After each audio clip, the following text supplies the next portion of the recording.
Uddhavaha Satyakishchaiva Uddhava Satyakishchaiva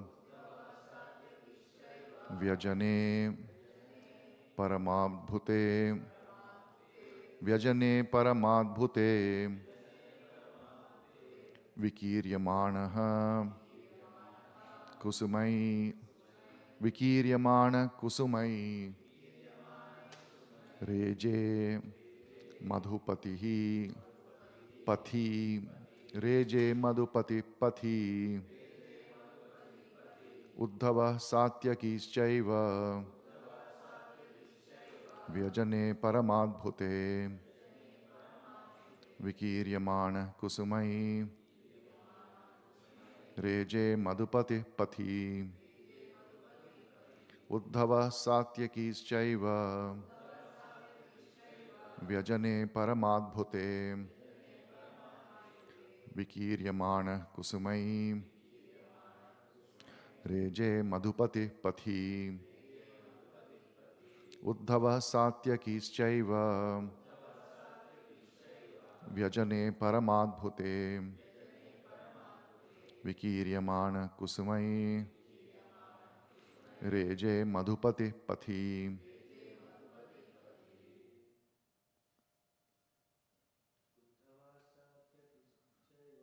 Uddhava Satyakishchaiva Vyajane Paramadbhute Vikiryamana Kusumai Reje Madhupati Pathi.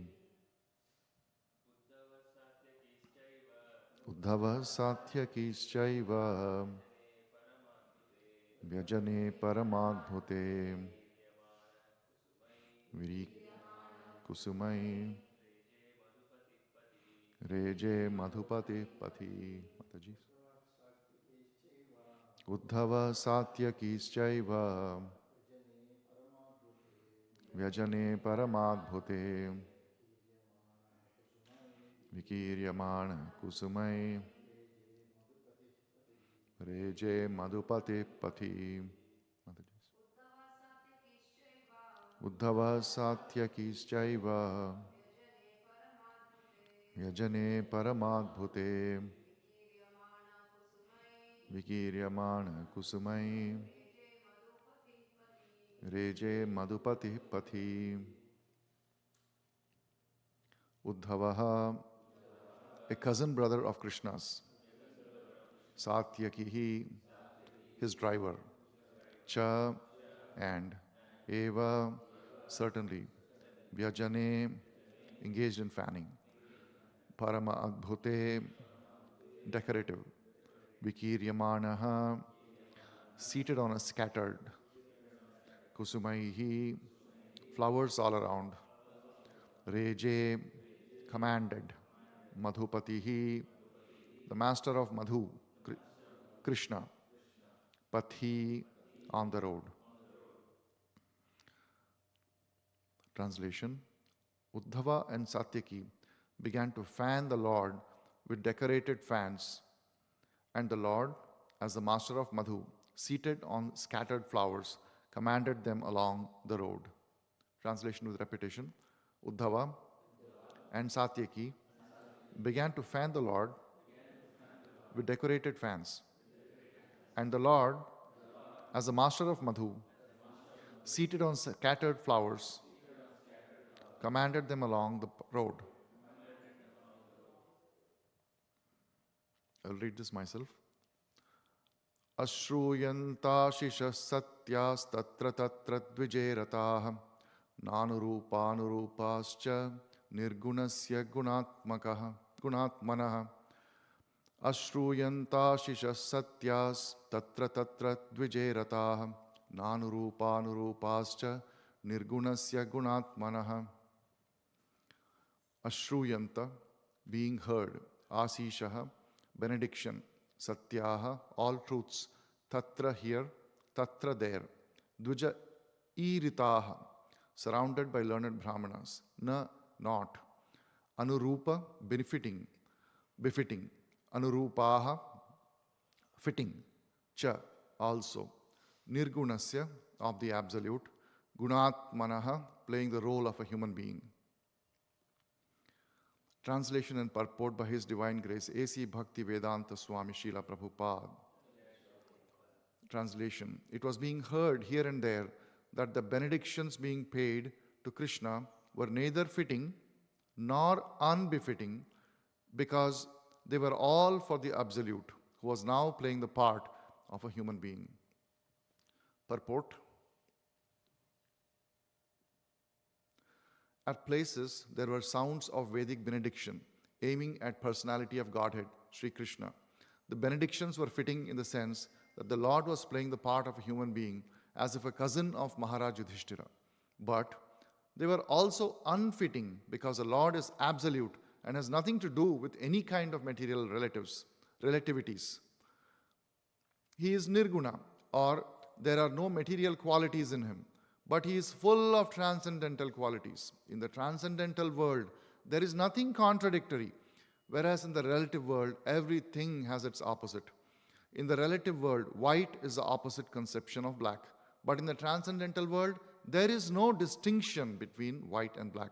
Therefore, the sounds of benedictions uttered by the learned Brahmanas here and there appear to be contradictory in relation with the absolute person, but when they apply to the absolute person, they lose all contradiction and become transcendental. One example may clear this idea. Lord Sri Krishna is sometimes described as a thief. He is very famous among his pure devotees as the Makhan Chor. He used to steal butter from the houses of the neighbors at Vrindavan in his early age. Since then, he is famous as a thief. But in spite of his being famous as a thief, he is worshipped as a thief. Whereas in the mundane world, a thief is punished and is never praised. Since he is the absolute personality of Godhead, everything is applicable to him. And still, in spite of all contradictions, he is the supreme personality of Godhead. Thus ends the wonderful transcendental Bhakti Vedanta purport. Om Jnanatimirandhasya Jnananjana Shalakaya Chakshur Unmilitam Yena Tasmai Shri Gurave Namaha Nama Om Vishnu Padaya Krishna Prasthaya Bhutale Srimate Bhakti Vedanta Swamin Niti Namine Namaste Saraswate Deve Gauravani Pracharine Nirvishesha Shunyavadi Paschatya Deshatarine Jai Shri Krishna Chaitanya Prabhu Nityananda Shri Advaita Gadadhara Shivasadi Gaura Bhakta Vrinda Hare Krishna Krishna Krishna Hare Hare Hare Rama Rama Rama Hare Hare. Hare Krishna. So we have these two verses today.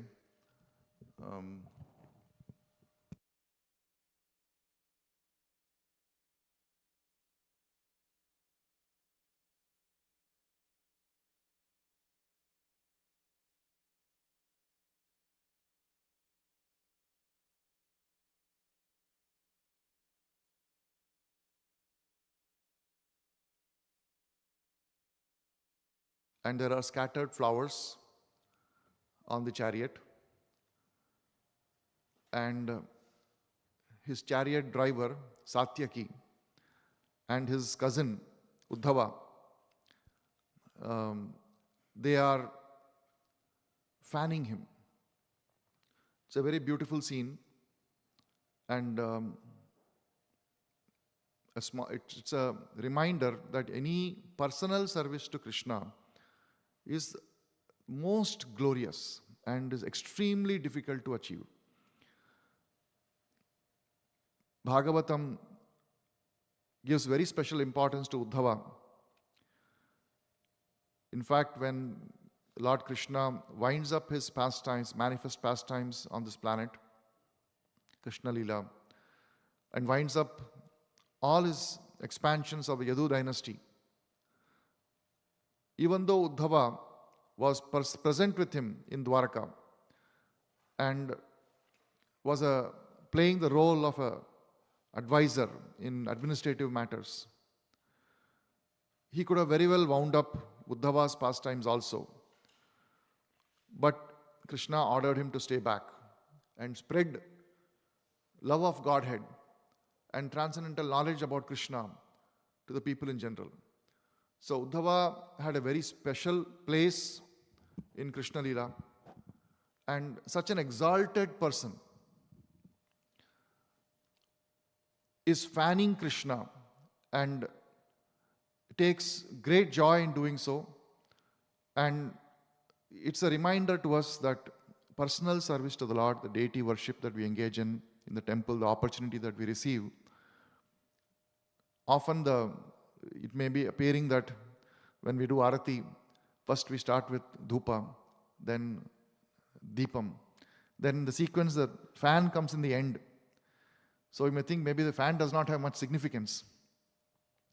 Similarly, when we take pallaki out, we have persons carrying the pallaki on the shoulder, and some of the members are present here, carry the pallaki on the shoulder. It's considered, oh, pallaki I'm carrying directly. Then there are persons, pallaki, of course, there is Radha Krishna pallaki, and then Radha Damodar pallaki, and Prabhupada pallaki is also there. And then we have those umbrellas, umbrella carriers. They feel, oh, I'm carrying umbrella, very nice. Then after all those things are done, then there are festoon carriers. Then finally there is pankha carriers. Always we have difficulty in finding volunteers for that. And sometimes temple devotees have to step in and do the pankha. But we never allow the pallaki to go like that without pankha being done. It's extremely important service, extremely important. And while doing pankha, while the pallaki is situated somewhere, sometimes people's hands start to pain and then they take turns, etc. But you will see that in Bhagavatam, actually this chamara and pankha, or vyajana, has been given such high importance. In Krishna book, when Krishna is present in his 16,108 palaces, and then when Narad Muni goes and looks into those palaces, there are different pastimes that Krishna is doing in different palaces. And in some places, Krishna is sitting on a swing, and one of the queens, I think it was Rukmini, who was fanning him personally. So this fanning of Krishna is extremely desired service by his pure devotees. And at least from this verse, if there is something we can take away, it is that we should cherish that, and we should long for it, just as any other service. Every service for Krishna is on the absolute plane, whether it is fanning Krishna, or it is cleaning the vessels when nobody is looking, or cleaning the temple hall, or the classroom, or the steps. Any of the services are on absolute plane. There is no service lesser or greater. But still, there is a tendency for us to sometimes see some things as higher or lower. But you can see here from today's verse how important this Vyajana service is, that Uddhava and his chariot driver Satyaki are doing that personally, and then Krishna asks them to proceed. Then in this next verse, we have this very interesting concept. Ashruyanta ashisha satyas tatra dvijerataha nanurupa anurupascha nirgunasya gunatmanah. Very poetic verse. In this there are some apparent contradictions. Ashruyanta asishaha, having heard the benedictions.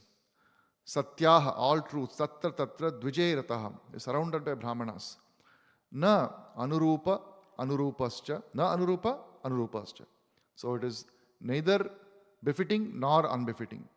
Nirgunasya gunatmanaha, of the absolute playing the role of a human being. So there are two apparent contradictions here. Anurupa, na anurupa, and anurupaha. So it's neither, sometimes it is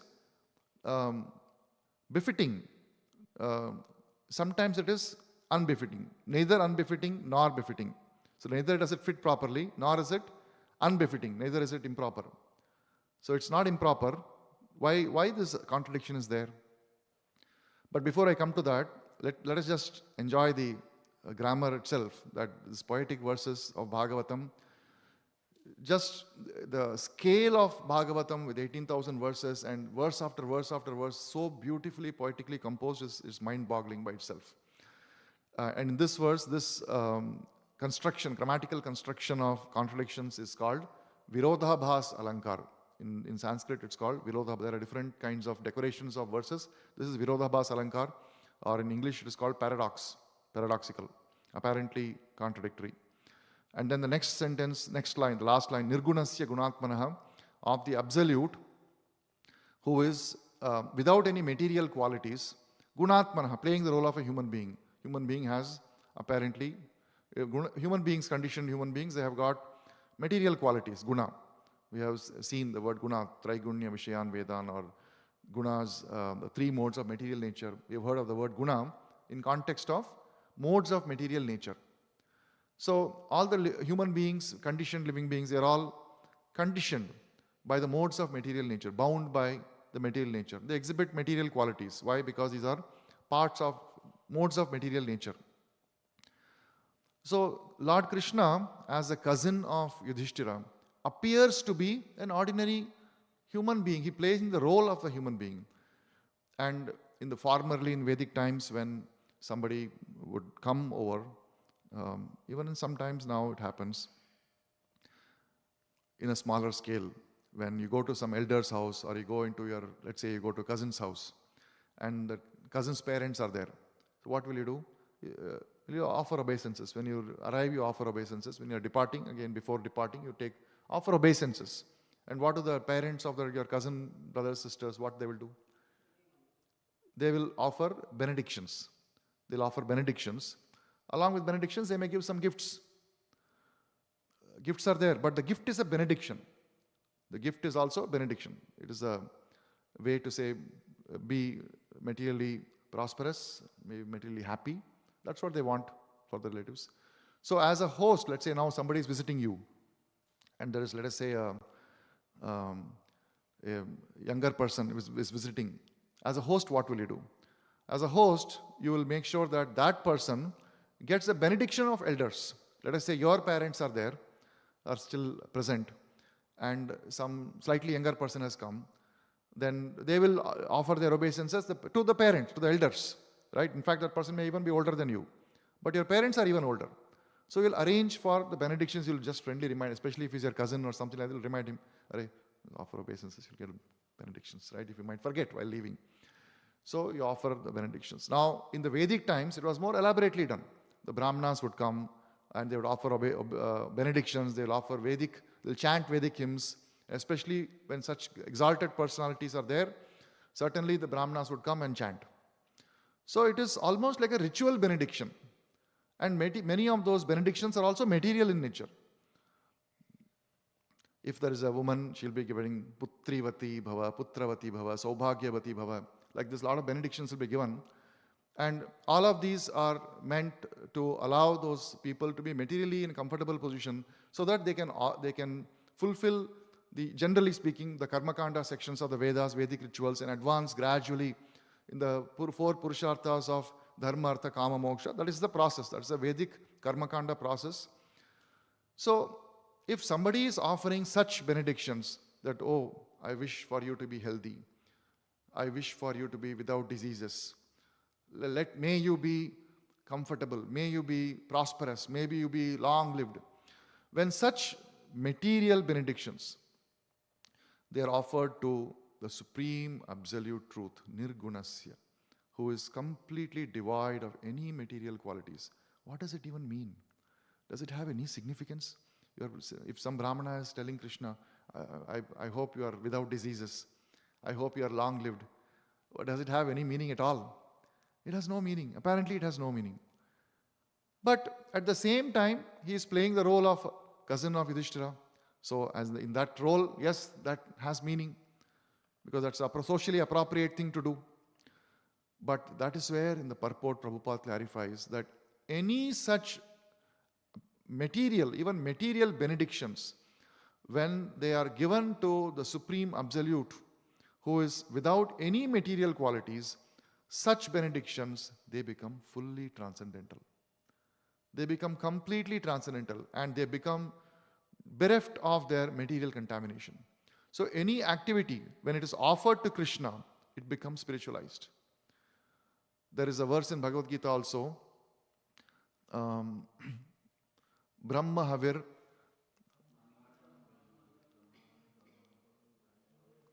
Brahma Karma Samadhina. So the offering, any offering that is made to Supreme Brahman, the process of offering, the materials used in the offering, and the person who is offering, they are all transcendental. They are all on Brahman platform. They are all fully transcendental and spiritual platform. So anything that is offered to Krishna becomes spiritualized. And Prabhupada has given this definition also, what is material and what is spiritual. Anything that is dovetailed in the cause of absolute truth is spiritual. Anything material that you might consider material otherwise, when it is used for sense gratification or anything that is other than being used for the cause of absolute truth is material. And anything that is used for the cause of absolute truth is spiritual. So there is this Nirgunasya Gunatmanaha, or the word Nirgunasya, or the fact that Krishna is, here it is translated as of the absolute, and in other places in Bhagavatam is translated in slightly different ways, but they all mean devoid of material nature, absolute, because material nature is relative. And in the relative realm, there are different grades, such as in the modes of material nature, there is mode of passion, ignorance, passion, and goodness. These are modes of material nature. And there is cause and there is effect. In the relative world, there is a cause and there is an effect. There is good and there is bad. There is happiness and there is suffering. There are these dualities. So in the material realm, there are these dualities. And therefore, the material realm is also described through material qualities, and these qualities are also relative. So let's say there is somebody who is compassionate. We say this person is very compassionate. He is helping poor people. Let's say you find somebody in the material world who we say that he's very, very compassionate. He has established some big foundation, Bill Gates and Melinda Gates Foundation, something like that, and they take up so many charitable activities. You can see all the great people who have got some accomplishments. They'll establish some trust, non-for-profit, so that their legacy lives on. And as it says in Bhagavatam, even demoniac persons have a desire to do some charitable activity so they can sleep well at night. Otherwise, they are not able to enjoy their wealth unless they do some charity. So some charitable contributions are done. So on one hand, they are helping some poor people or some diseased people by constructing hospitals. So they're compassionate. But is there compassion shown to everybody? What about the animals?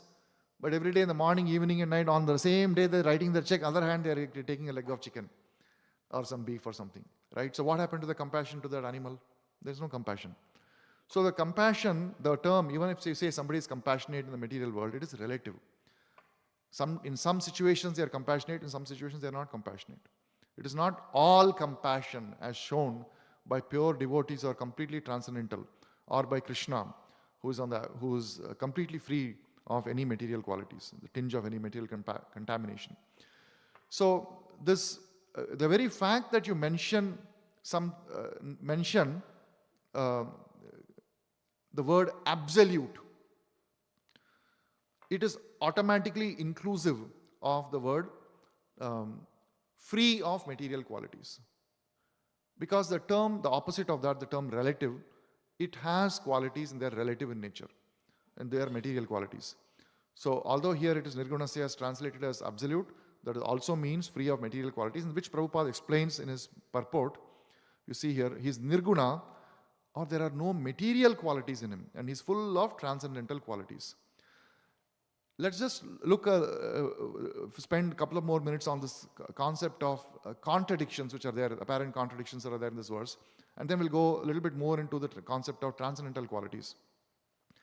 So if you see here, I just spoke of relative truths where where sometimes the same compassion is exhibited in some areas, in some other areas it is completely devoid of compassion. So there is a compassionate and uncompassionate. I don't know exactly what the opposite is. Discompassionate sometimes, yeah, is indifferent, but uncompassionate, like merciless or cruel, maybe. Because the opposite, what happens in the material world is, on one hand, you're giving some help to some human beings suffering. On the other hand, you're being cruel to animals. So they are stark opposites, and these are direct opposites. But when these are applied to Krishna in the absolute, such contradictions don't exist at all. They just don't apply exactly the same way. They both apply, white and black, they both apply to Krishna. Somebody who is very, when you say Krishna was a role model when he was present, yes, he was a role model. In Dwarka, he used to rise up at 3 a.m. and he used to perform all the sadhana that a person should perform, and thus he served as an ideal role model. But if you say Krishna is a thief, yes, Krishna is a thief also. The example is given. He is Makhanchor. He used to steal butter from his neighbors, and this activity was giving great transcendental joy to his mother and all the elderly gopis in Vrindavan. So whether you call him a person who is a thief or whether you call him a person who is of great moral character, they are both refer to the same person, Krishna. When you refer to Krishna that way, they are both transcendental and absolute. They are not contradictory at all. So this is the reason why you see that Nirgunasya Gunatmanaha, when it is said that although he is devoid of, in a way, if you just read the word Nirgunasya, somebody may think Nirgun Brahman, oh, it's devoid of any qualities, no, devoid of any variety. So you may say that Brahman who is devoid of variety, of course it means devoid of material variation, rather he has got unlimited transcendental qualities. Gunatmanaha, he is appearing as a human, and that apparently that when he is appearing as a human, he is full of material qualities, but he is not, he is Nirgunasya. So both these contradictions, there are no contradiction at all in the absolute. And only a person who understands this tattvataha, vadanti tattvavidas tattvam yad jnanam advayam, this non-dual knowledge, this duality, there are no dualities, there are no contradictions. Only who understands this in full truth can truly understand the transcendental nature of Krishna. And a person who understands that immediately becomes a devotee. In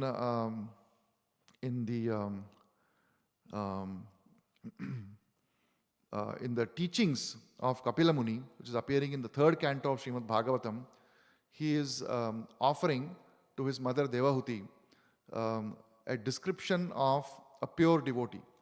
And in that we find mention of this gunaha, gunatmanaha, which is mentioned here, guna, the transcendental qualities of Krishna. Such an important role they play in even understanding who a pure devotee is. If you want to know who a pure devotee is, then there is a definition given for that in the Kapila Muni's teachings. So let us look at what that is. Madgunashruti matrena mai sarva guhashaye manogatir avichinna yatha gangam bhaso ambadhau lakshanam bhakti yogasya nirgunasya hi udahritam ahaituki avyavahita ya bhakti purushottame. So in this, both the words that are there in today's verse, guna, where in the first line it's saying mat guna shruti matrena, that is coming, and nirgunasya hi udahritam, that is also coming. So what is this really saying? Mat guna shruti matrena. If somebody just simply hears my transcendental qualities, Kapila Deva is none other than Krishna. So when Kapila Deva is speaking, Krishna is speaking. And he's saying, if anyone simply hears my transcendental qualities, just hears about my transcendental qualities, my sarvasya guhashaya, he's saying, I am residing in everyone's heart. So what happens? Manogatir avichinna. Avichinna is without interruptions. If somebody is hearing my qualities, then what happens? Something happens without interruption. Something happens without interruption. What is that something? Yatha gangam bhaso ambadho manogatir. So his mind becomes attracted to Krishna in the way that Ganges flows into Ambudhau, to the ocean. When Ganges is flowing into the Ambudhau, or the ocean, there is no way to stop it. There is such a huge force There's nothing you can do to stop. You can construct dams or something, it'll go from underground, go from side, go from here, or there'll be a flood. You cannot stop the flow of Ganges. So just as one cannot stop the flow of Ganges, similarly, it is not possible to stop the attraction of a pure devotee to the transcendental qualities of Krishna by simply hearing. And one example is also there, Rukmini Devi, how she was attracted to Krishna simply by hearing her hearing about Krishna's transcendental qualities. She completely and madly fell in love with Krishna. Lakshanam bhakti yogasya nirgunasya hi udahritam ahaituki avyavahita. We have heard of ahaituki apratihata, similar concept, ahaituki without cause, causeless, and avyavahita is also without cessation. Ya bhakti purushottame. Let's see the translation. The manifestation of unadulterated devotional service is exhibited when one's mind is at once attracted to hearing the transcendental name and qualities of the Supreme Personality of Godhead, who is residing in everyone's heart. Just as the water of Ganges flows naturally down towards the ocean, such devotional ecstasy, uninterrupted by any material condition, flows towards the Supreme Lord. So the transcendental qualities of the Lord are so powerful and so important that a pure devotee is at once attracted, pure devotee's mind, once the mind of the pure devotee is at once attracted to hearing the transcendental name. It's almost like a magnet. Just as you have a magnet and metal, it's immediately attracted, right? There's nothing you have to do. One does not have to, this pure devotee does not have to sit and meditate upon the Lord. No, as soon as someone starts glorifying the Lord, immediately the pure devotee's mind is attracted. And this is the manifestation of unadulterated devotional service. How many of us can say we have unadulterated devotional service? And that can be immediately understood. Sometimes we feel that, I think I'm advancing a little bit. And the test, Prabhupada has given many tests in different places, gives different tests. This is one test given in Bhagavatam. If we are thinking that we are making progress, how much attraction do we feel to hearing the qualities of Krishna, transcendental qualities of Krishna, when that is beginning to describe? Do we start scratching our head and, like Prabhu was saying yesterday, is becoming restless and all of that? That's when we are reminded of all the discomfort that we feel when you're sitting for a while. Or do we completely lose sense of our material discomforts and bodily discomforts, and we are simply attracted to hearing about Krishna's transcendental qualities? So this is a test. Now, but in the beginning stages, we don't have such unadulterated devotional service. So that is also explained by Kapila Muni. Immediately after he explains this, within a couple of verses, he explains what are the other types of devotional services. And in that he is explaining how there is devotional service which are mixed devotional service, adulterated devotional service. Devotional service that is mixed with material motivation. So here there is without any material condition. That is pure devotional service. That's what it's saying, right? Uninterrupted by any material condition, because there is no material motivation. What is meaning of devotional ecstasy? Uninterrupted by any material condition. What is the meaning of the material condition? It does not mean that just that, like Chandkazi, someone comes and breaks your mridanga. Right? You're playing mridanga and doing kirtan. Chandkazi comes and breaks. That is a material condition. But the devotees are not interrupted. They continue kirtan. With kartal they'll continue or something, whatever. Right? But that is not the only thing when we say uninterrupted by material condition. It also means the material flow of thoughts, the influence of modes of nature that are acting within, that are causing material motivations, that maybe there is some opulence that I have received. Oh, why is opulence a problem? Oh, because opulence may go away. Once there is an opulence, there is anxiety that opulence should not go away. Opulence includes a nice family, nice children. These are all opulences. It's not just money that is opulence. Social position, prestige, these are all opulences. For a person who is materially contaminated, opulences causes material disturbance, just as scarcity causes material disturbance. Material disturbance is a constant factor of somebody who is in conditioned state of mind, sada samudvigna dhyam asadgrahat. It never goes away. So presence of opulence is sometimes thought that, oh, he's so peaceful and happy, he's got all these opulences. What is the problem for him? That is the problem. That opulence is the problem for that person, just as a scarcity is a problem for another person, because problem is the symptom of material condition. Sada samudvigna bhayam, always in anxiety. So these anxieties drive a person to different states of mixing the devotional service. Even when they come in touch with devotional service and they start rendering devotional service can be mixed in the modes of goodness, passion, or ignorance. Let's just take a brief look at what these are and how Kapila Deva is explaining. But before that, there is this purport which I had noted. The basic principle of this unadulterated pure devotional service is love of Godhead. Mat guna shruti matrena means just after hearing about the transcendental qualities of Supreme Personality of Godhead. These qualities are called nirguna. The Supreme Lord is uncontaminated by the modes of material nature, therefore is attractive to the pure devotee who is also similarly uncontaminated. Now let us look at the qualities, how the contamination is divided. You can have mixed devotional service in three categories: modes of ignorance, passion, and goodness. When a person is envious, proud, violent, angry, when the modes of material nature are very strong and they're acting on the person can become envious. Why are we here in the material world? Because we are envious of Krishna. We want to enjoy independent of Krishna. So enviousness is there in all of us. These three modes of material nature, they are present in all of us in different degrees. At birth, all these modes of nature are mixed and given to us as one formula. And say, okay, you enjoy with this combination and let's see what happens. And as we associate with devotees, then certainly it is possible to change the combination of these material modes of nature and thereby move towards Sattva Guna. When a person is situated more and more in Sattva Guna, he gets more and more attracted to devotional service.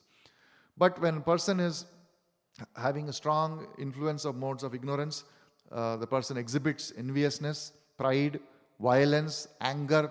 All these things are exhibited. So when a person becomes violent and angry, and there are again different degrees of this. It is not black and white. It's in material. These are material qualities. They have a whole spectrum, different grades of anger. And all of these, when a person exhibits, it is to be understood that it is mixed devotional service influenced by modes of ignorance. When a person has material motive for sense gratification, for material enjoyment, greater fame, opulence, then it should be understood that the person is acting in the material, is executing devotional service under the mode of passion. And this also we can identify. Actually, all these modes we can identify if we simply introspect and put a filter on our thoughts and just, not even filter, just observation. Filtration is to prevent, like sometimes you may, a person with slightly greater degree of awareness of their limitation can filter the words that we speak. But that does not mean that we don't have the thoughts. The thoughts are there, the urge is there. We may temporarily put a hold on the tongue. It's a little bit of perhaps control, self-control if somebody has. The person can have some amount of control over the tongue. But what is happening underneath, only that person knows. Right? So we all know about ourselves, because a lot of times what happens is when these kind of descriptions are given, our mind immediately starts judging others. Oh, that person does this. That is definitely ignorance. Oh, this person does this to me. Oh, that is definitely passion. Right? And then what we are doing within ourselves, we are completely unaware. Completely unaware. That because it's very difficult for us to stop and introspect to see where we stand. And therefore, one must try to make a practice of introspection all the time. We have to be introspective and observing our thoughts. And this happens when we give ourselves a chance to not overextend ourselves also. Sometimes if we are just overextend materially, there's no such thing as overextending in transcendental service of the Lord. But in accepting material responsibilities, we sometimes overextend ourselves, and when doing that, there is no time left for introspection. So one should have, and this is one of the things that is even recommended by materially successful people who have observed human behavior. There is something called 7 Habits of Highly Effective People. This is composed by a person called Stephen Covey, very popular person, very famous person. And in this, one of them is called Sharpen the Saw. And that is the time that he has, it's actually, that person is a Christian person. And he says in interviews that I have created the 7 Habits of Highly Effective People primarily to increase the reach of Catholicism. I wanted the world to become converted to Christians, and that's why I created this. So in that, the 7th habit, sharpen the saw, it basically means you should go to the church on Sundays. But he doesn't say it directly, because if he says directly, it will be considered religious and people won't take it up in organizations which are secular. So he says one must be reflective, meditative, take up some process of introspection. But in his talks, which are more personal in nature, where there is no judgmental, there's no cameras, etc., he would say that means go to the church. So this actually, introspection, because we are not doing that, at least when we come to the temple in Bhagavatam class, when we hear Bhagavatam class, when we go for prasadam, that is a time to introspect. That is a time to look within and see, okay, where am I exhibiting these qualities? And once you put a watch, that watch should become activated at other times. Those who are in software field are dealing with production all the time. They often say there's a production problem, there's a production problem. What happened? Oh, I got a pager, there's a problem, production problem. Somebody called me, paged me. I'm responding to it. So how does that page come? It's because there are some monitors that are constantly watching. Did the website go down? Is it functioning properly? Is the response time slowing? Is the data not flowing properly? Are the orders which are come to system, are they not coming properly? Is the shipments are not supposed to happen, not happen? So the systems, when you design the systems in software, we put monitors in place so that when something goes off, it immediately alerts you. So we should also try to put these monitors in our head. This is a mode of ignorance monitor. Alarm goes off, mode of ignorance, anger is happening for your own, because what you want is not happening, anger is happening. Mode of passion, oh look, I want this particular service which is more in visibility is there for this. I want fame, I want all this. So devotional service. Even when nobody is watching, simply somebody comes to the temple, offers obeisances with closed eyes, you're thinking, but internally that person we should watch. That person is we only. What am I asking the Lord? What problem am I taking to Him? Is this that mode of material mode? Alarm should go off. So these alarms we should build into our psyche so that when we start to slip down, immediately the alarm goes off. Mode of goodness, offering the activities in order to free himself, and this is also a problem. You may think that, oh, freeing himself from inebriatives or fruitive activities are giving so much pain. I've had to work so hard. Because I have taken this because I had this goal or desire to have a nice family life, guess what? It comes with the need to work like a donkey all day and night. Whether it's the father or the mother, both are working ceaselessly. And what happens in the end? The children will not remember any of that. They have no hope of understanding what their parents do for them, and they will completely be in their own oblivious world. They have no hope of reciprocating even a drop of that. And the parents understand that, but they are conditioned on one-way interaction. And only when the person has their own children, then they will, oh, this is what my parents did for me. But even that is only 1% understanding. But all these difficulties one undergoes in the end, even if it's very nice family circumstances, even if the family members, wife, children, relatives, they're all very, very, very conducive. Children are very nice. They're very, very respectful and fully aware. But what happens? As Prabhupada says, are you allowed to enjoy this? No. Get out of here. You're kicked out. Kicked out of the material world, and this arrangement is broken. So it doesn't last. And the person who is slightly introspective will immediately realize that, oh, look, because of my desires to enjoy materially, I have to suffer so much. Please relieve me from this suffering so that I may not have any of these problems associated with my identity. Please destroy my identity. Identity is my problem. I want to merge into you. This is mode of goodness. So in the mode of goodness also, there is some kind of material, or there is a motivation of wanting to become free from material suffering. Whereas unadulterated, unmotivated devotional service, it does not even have the desire for any kind of liberation, not only merging into it. But a pure devotee or unadulterated devotional service is when a person does not have a desire for any of the 5 kinds of liberation, let alone Sayujya Mukti. But Shalokya, Sharupya, Sarstri or any other mukti, the person does not want. All he wants is to glorify the Lord, please the Lord, and act in a way that pleases the Lord. That's all, nothing further. So Kapilam Deva then says, what are the ways in which, what are the things that a person should exhibit so that one can reach that state? So from here, where we are in the materially contaminated modes of devotional service that we are rendering, how do we get to that point? So he is giving these 4 points. A devotee must execute his prescribed duties, which are glorious, without material profit, without excessive violence. One should regularly perform one's devotional activities. So excessive violence is that violence is necessary. We cannot live. Jivo jivasya jivanam. We have no way to survive in this material world without any violence. Even simply eating a plant or a tree, it's still violence. It is not free of violence. But the devotee tries to minimize the violence. Just as that hunter who, by hearing the instructions of Narad Muni, immediately became transformed. From a hunter, he did not even want to hurt an ant. So one should move in the direction. A devotee must execute his described duties without excessive violence. A devotee should regularly see my statues in the temple, touch my lotus feet, and offer worshipable paraphernalia and prayer. Deity worship must be there. So a person should engage in deity worship. He should see in the spirit of renunciation from modes of goodness and see every living entity as spiritual. The pure devotee should execute devotional service by giving the greatest respect to the spiritual master and the acharyas. He should be compassionate to the poor and make friendship with persons who are his equals. So here the poor is not materially poor. Materially poor means the poor who's got no money or no food, etc. That is one classification of poor. But here one should be compassionate to the poor means spiritually poor.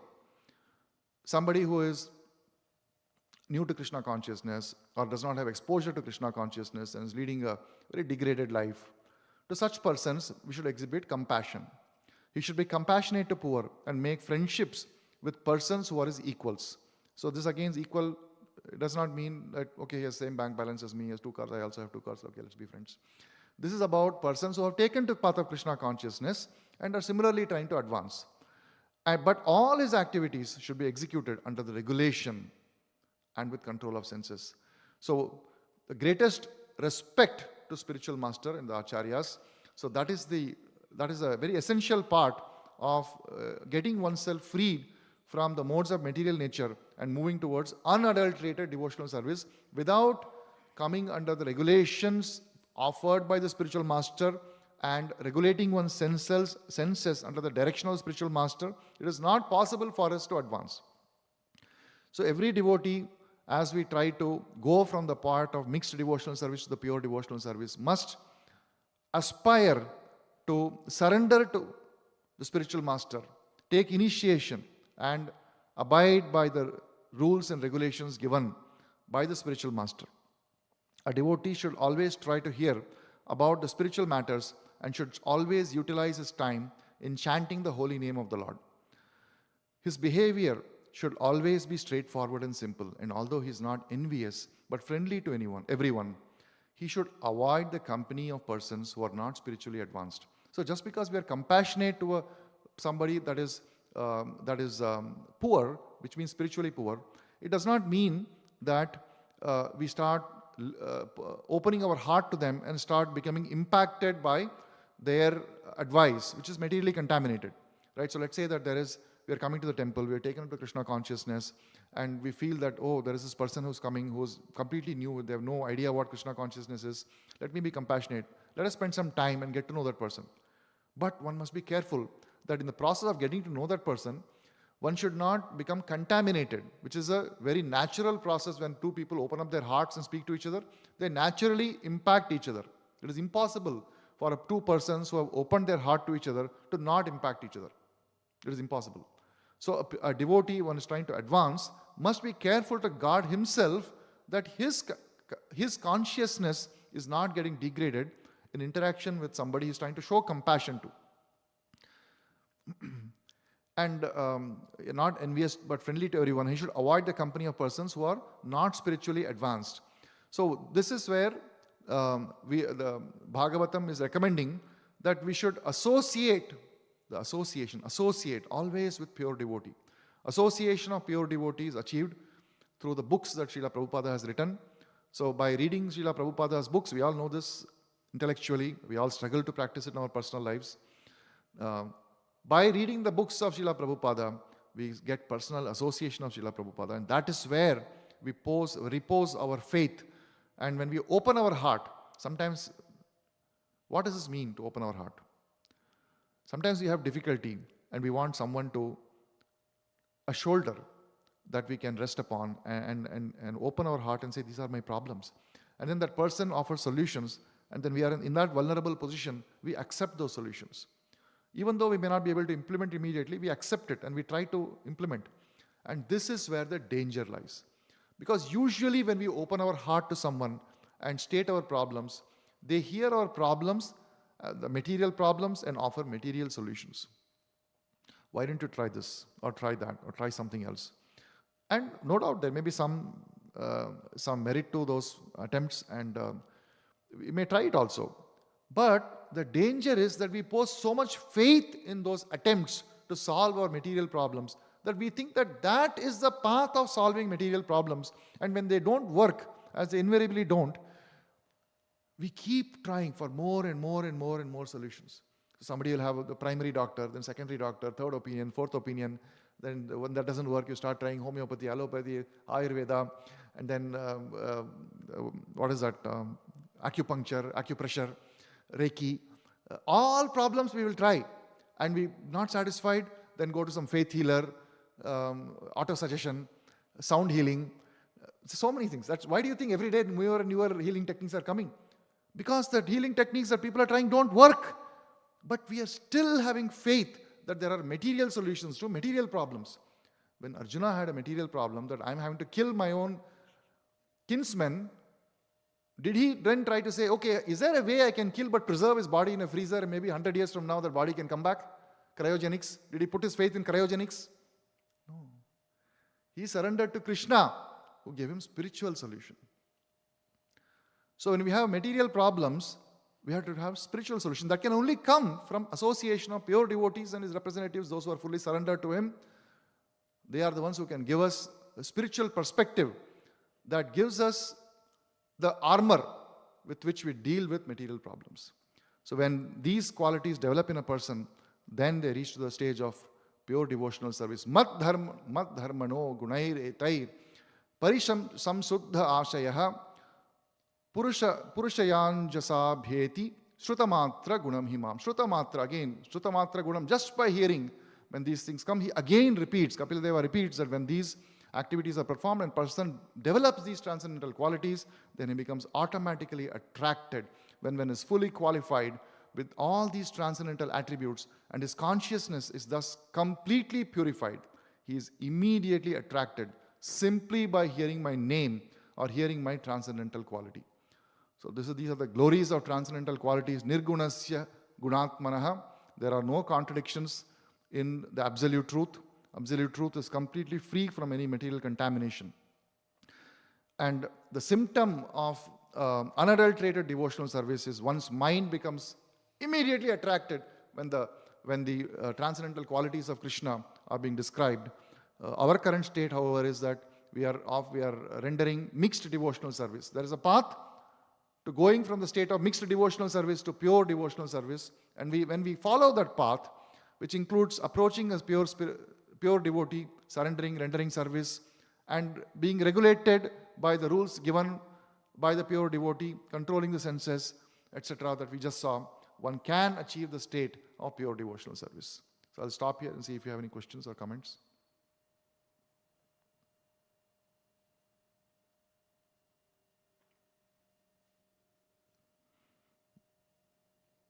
There are no questions, I'll stop here. Granthara Srimad Bhagavatam ki, Jagat Guru Shila Prabhupada ki, Thai Gaur Prima.